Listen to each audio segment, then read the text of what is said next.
विष्णु भगवान की जय। श्री सत्यनारायण स्वामी की जय। वृंदावन बिहारी लाल की जय। नारद जी दूसरों के लिए हित करते हुए सभी लोगों को भ्रमण करते हुए मृत्यु लोक में पहुँचे। यहाँ अनेक योनि में जन्मे सभी मनुष्य अपने अपने कार्यों के अनुसार अनेक प्रकार के दुखों से पीड़ित देखकर उन्होंने विचार किया कि कौन से यत्न करने से निश्चित रूप करने से प्राणियों का दुखों का अंत हो सकेगा। और ऐसा अपने विचार करते हुए श्री नारद जी वैकुंठ धाम को चले गए। प्रथमोध्याय समाप्तम।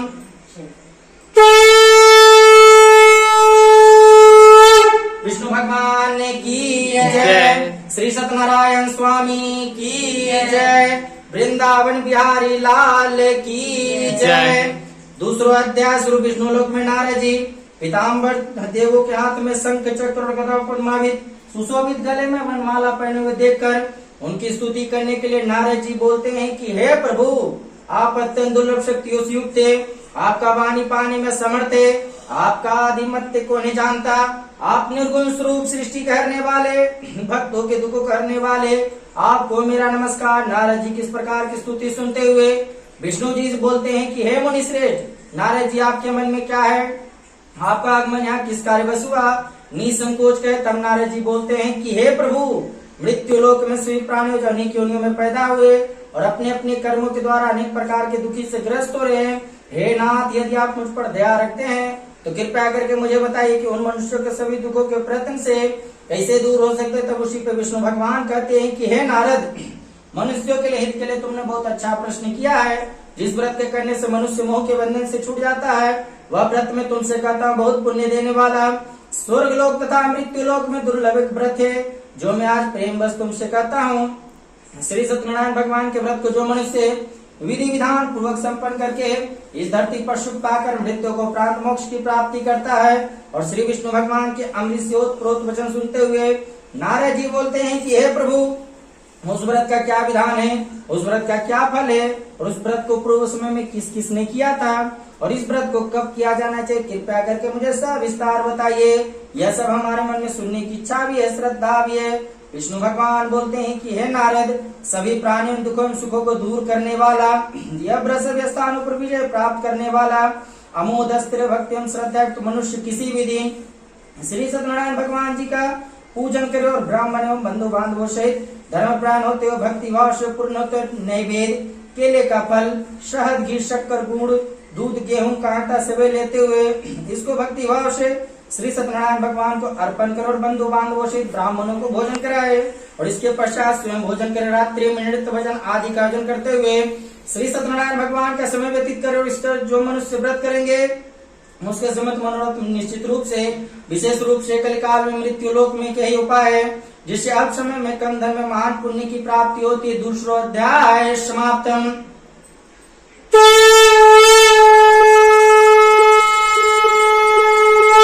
विष्णु भगवान की जय। श्री सत्यनारायण स्वामी की जय। वृंदावन बिहारी लाल की जय।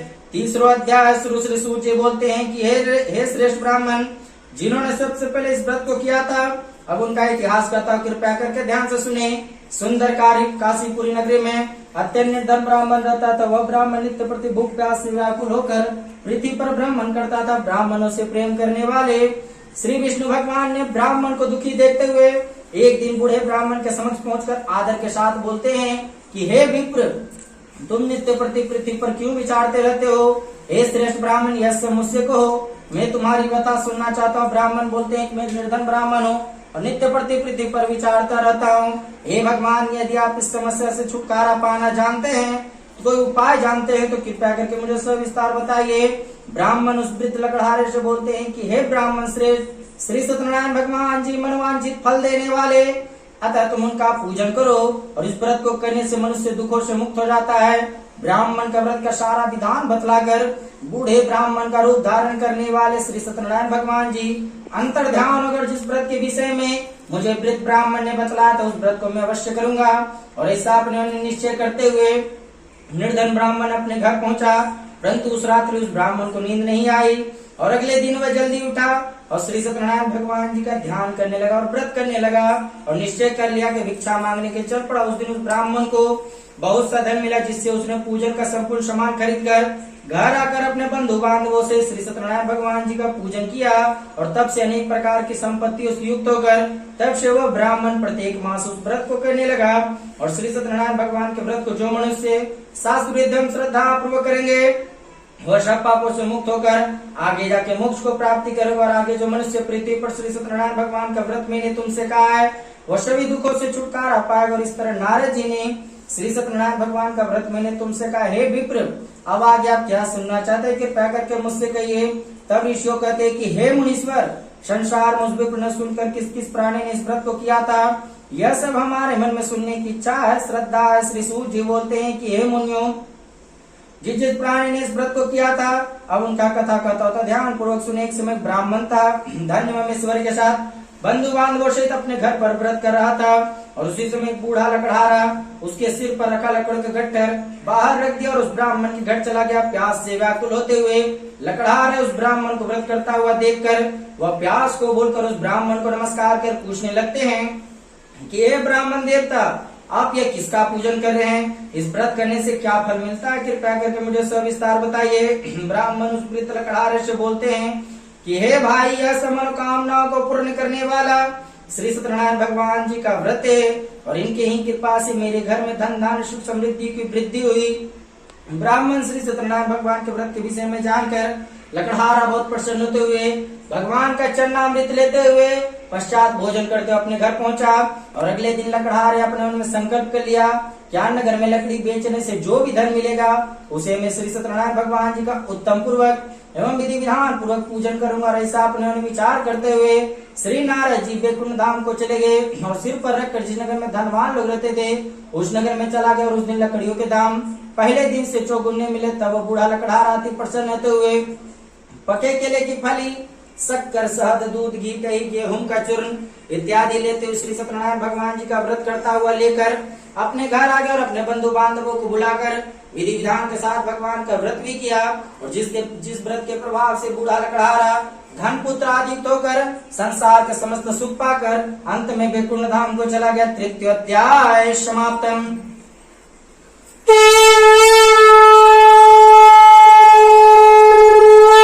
विष्णु भगवान की जय, श्री सत्यनारायण स्वामी की जय, बाल गोपाल की जय। चौथा अध्याय श्री सूत जी बोलते हैं कि हे श्रेष्ठ मुनियों, अब मैं आगे की कथा करता हूँ। पूर्व काल नामक बुद्धिमान राज करता था, वह सत्यवक्ता था, जितेंद्रिय था। वह प्रतिदिन देव स्थान पर जाकर गरीबों को धन देकर उनके कष्टों को दूर करता था। भद्रशिला नदी के तट पर उन्होंने श्री सत्यनारायण भगवान जी का व्रत करता हुआ देख लिया। साधु वैश्य व्यापारी के पास उसके पास व्यापार हेतु बहुत सा धन था। वह वैश्य व्यापारी नाव को किनारे के ठहरा कर राजा के पास व्रत करता हुआ देखकर विनयशील वाणी से बोलते हैं, भक्तिचित, आप यह किसका पूजन कर रहे हैं, यह सब हमारे मन में सुनने की इच्छा है एवं श्रद्धा भी है। साधु वैश्य बोलते हैं कि मैं अपने बंधु बांधवों से पुत्र की प्राप्ति हेतु सर्वशक्तिशाली महान शक्तिशाली श्री सत्यनारायण भगवान जी का व्रत एवं पूजन कर रहा हूँ।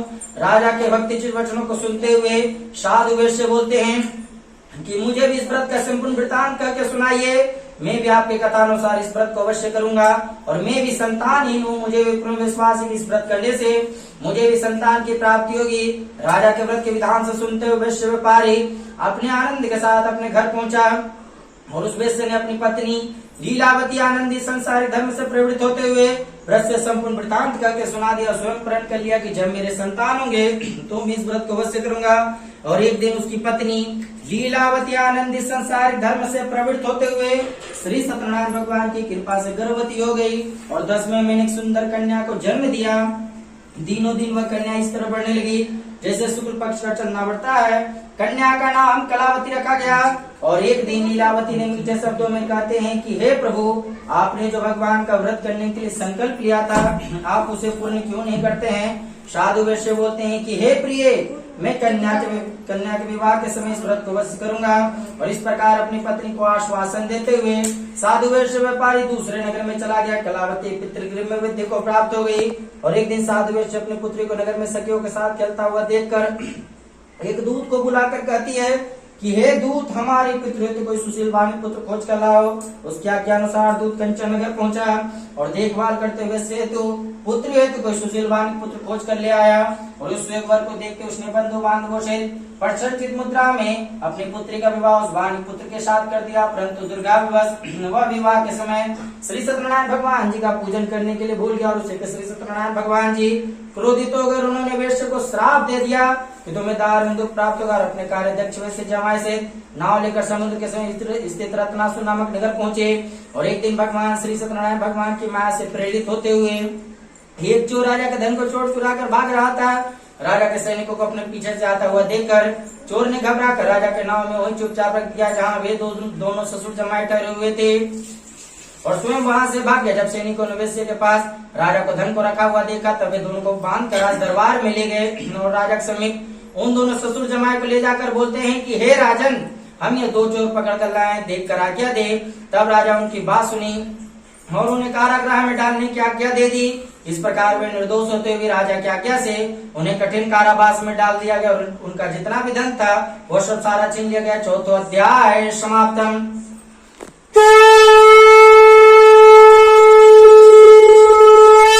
विष्णु भगवान की जय, श्री सत्यनारायण स्वामी की जय, वृंदावन बिहारी लाल की जय। 5वां अध्याय। श्री सत्यनारायण भगवान के शाप के कारण साधु वैश्य की पत्नी लीलावती और पुत्री कलावती उनके घर में रखा हुआ धन चोर चुरा कर ले गया और शारीरिक मानसिक पीड़ा से भूख प्यास से अति दुखित होते हुए चिंता में लीलावती की कन्या कलावती एक ब्राह्मण के घर चले गए और ब्राह्मण को व्रत करता हुआ देखते हुए प्रसाद ग्रहण करते हुए रात हो गई।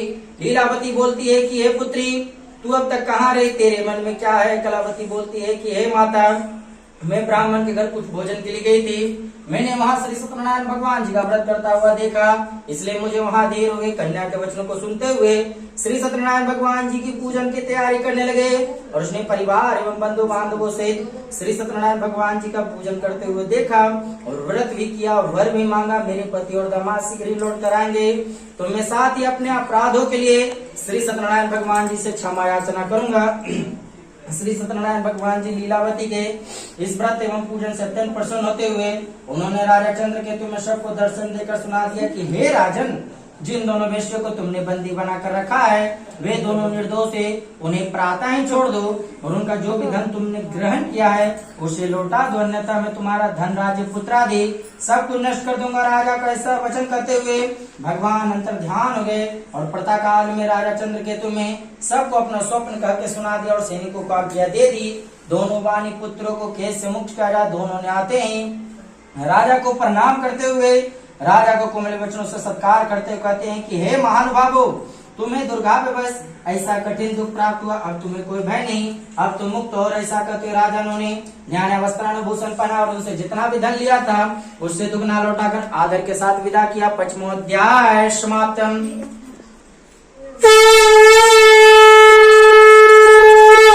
विष्णु भगवान की जय, श्री सत्यनारायण स्वामी की जय, वृंदावन बिहारी लाल की जय। 6वां अध्याय। श्री सूत जी बोलते हैं कि हे वैश्य, मंगलाचार यात्रा आरंभ करते हुए अपने नगर को चला गया और उनकी थोड़ी दूर आगे बढ़ने पर दंडी वेशधारी श्री सत्यनारायण भगवान जी बोलते हैं कि हे साधु, अभी वानिक हंसता बोलते हैं कि हे दंडी, आप ऐसा क्यों पूछते हैं? क्या धन लेने की इच्छा है? मेरे नाव में तो बेद पत्यादि भरे हुए वैश्य का ऐसा कठोर वचन सुनते हुए दंडी वेशधारी श्री सत्यनारायण भगवान जी के पास पहुंचे और बोलते हैं कि तुम्हारा वचन सत्य हो। और ऐसा कहते हुए दंडी वेशधारी वहां से चले गए और समुद्र के किनारे जाकर बैठ गए। दंडी महाराज के जाने के पश्चात नित्य क्रिया के होने के बाद नाव को ऊंची देखा, चंबा किया, नाव में बेल पत्ते आदि देखते हुए मूर्छित होकर जमीन पर गिर पड़े। मूर्छा खोलने पर शोक प्रकट करने लगे। तब उसके जमाई कहते हैं कि आप शोक न करें, यह श्री सत्यनारायण भगवान जी का श्राप है, अतः उनके ही शरण में ही चलना चाहिए, तभी हमारी मनोकामना पूर्ण होगी। जमाई के वचन को सुनते दंडी महाराज के पास पहुंचे और अत्यंत भक्ति भाव से बोलते हैं कि मैंने जो आपसे सत्य वचन किए हैं उसके लिए मैं क्षमा प्रार्थी हूँ। और ऐसा कहते बहुत दुखित होकर रोने लगे। दंडी भगवान बोलते हैं कि हे वाणी पुत्र, मेरे श्राप से तुझे बार बार दुख प्राप्त हुआ है, तू मेरी पूजा से विमुक्त हुआ है। वैश्य बोलते हैं कि हे भगवान, आपकी माया से ब्रह्मा आदि देवता आपके रूप को नहीं जान पाते, तो मैं अज्ञानी भला कैसे जान सकता हूँ। आप प्रसन्न हुए, मैं अपने समर्थ अनुसार आपकी पूजा करूंगा और मेरी रक्षा करो और पहले के समान मेरी नौका में धन से परिपूर्ण कर दे। उसके भक्त चित वचनों को सुनते हुए साधु वैश्य कहते हैं, फिर वह भगवान श्री सत्यनारायण भगवान जी का पूजन करते हुए साथियों सहित अपने नगर को चल दिया गया। जब अपने नगर के निकट पहुंचा तब उसने एक दूत को घर भेजा। दूत वैश्य घर जाकर उसकी पत्नी को नमस्कार करते कहते हैं कि आपके पति और दामाद से इस नगर के समीप आ गए हैं। लीलावती और उसकी कन्या कलावती उस समय भगवान की पूजन की तैयारी कर रहे थे।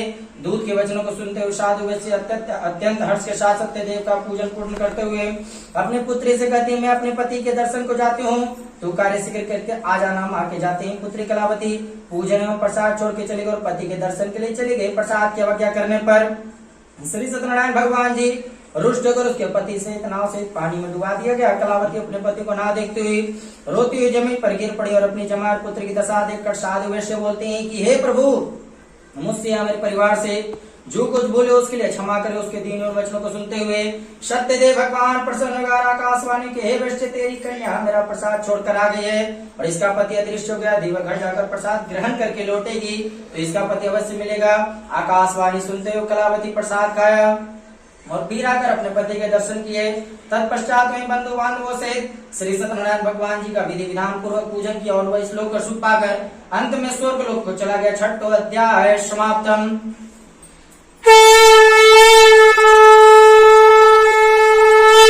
विष्णु भगवान की जय, श्री सत्यनारायण स्वामी की जय, वृंदावन बिहारी लाल की जय। शतमो अध्याय शुरू से सूत जी बोलते हैं कि हे ऋषियों, अब मैं आगे की कथा करता हूँ। पूर्व काल नामक बुद्धिमान राज करता था। वह सत्य वक्ता एवं जितेंद्रिय था। वह प्रतिदिन देवस्थान पर जाकर गरीबों को धन देकर उनके कष्टों को दूर करता था। उसकी पत्नी कमल के समान मुख वाली सती साध्वी थी और भद्रशिला नदी के तट पर उसने वहाँ ग्वालोक संग भक्तिवान बंधु बांधवों से श्री सत्यनारायण भगवान जी का पूजन करते हुए देखा। राजा अहंकार वश नहीं किया और ना ही प्रसाद खाया। प्रसाद को त्याग करने पर उसने वहां से पुण्य पाया और वह समझ गया कि श्री सत्यनारायण भगवान जी नहीं किया है। तब उसी स्थान पर जाकर ग्वालों के संग विधि विधान के साथ भगवान का प्रसाद भी खाया और श्री सत्यनारायण भगवान की कृपा से सब कुछ पहले जैसा हो गया और मरने पर वह स्वर्ग लोक को चला गया। जो मनुष्य इस परम दुर्लभ व्रत को करेगा उसे श्री सत्यनारायण भगवान की कृपा से धन धान्य की प्राप्ति होगी। निर्धन धनी बंधन से मुक्त हो जाएगा और संतान को संतान की प्राप्ति हो जाएगी और सब मनोरथ पूर्ण होते अंत में वैकुंठ धाम को चला जाएगा। और जिन्होंने सबसे पहले इस व्रत को किया था वो उसके दूसरे जन्म की कथा सुनिए। सताना नामक वृद्ध ब्राह्मण के रूप में सुदामा के रूप में जन्म लेते हुए श्री कृष्ण की भक्ति करते हुए मोक्ष को प्राप्ति किया। उनका मुख नामक महाराज बने और राजा दशरथ बने। श्री रंगानाथ का पूजन करते हुए वैकुंठ धाम को चले गए और साधु वैश्य धर्मात्मा सत प्रतिज्ञ मोड़ ध्वज बनते अपने पुत्र को आर्य से चिढ़ते हुए वैकुंठ धाम को चले गए।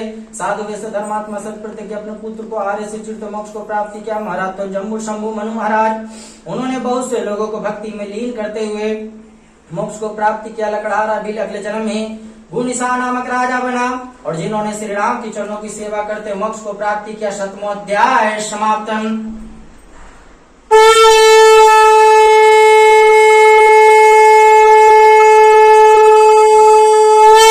विष्णु भगवान की जय। शांताकारं भुजगशयनं पद्मनाभं सुरेशरं विश्वाधारं गगन सदृशं मेघवर्णं सुनाम्यं लक्ष्मीकान्तं कमलनयनं योग विद्यानगम्यं वंदे विष्णु भाव विहरणम सर्वलोकैकनाथन। विष्णु भगवान की जय। श्री सत्यनारायण स्वामी की जय। माता भगवती दुर्गा की जय। माता लक्ष्मी की जय। भगवान गणेश की जय। सियापति रामचंद्र की जय। बजरंग बली की जय। उमापति महादेव की जय। हर हर महादेव।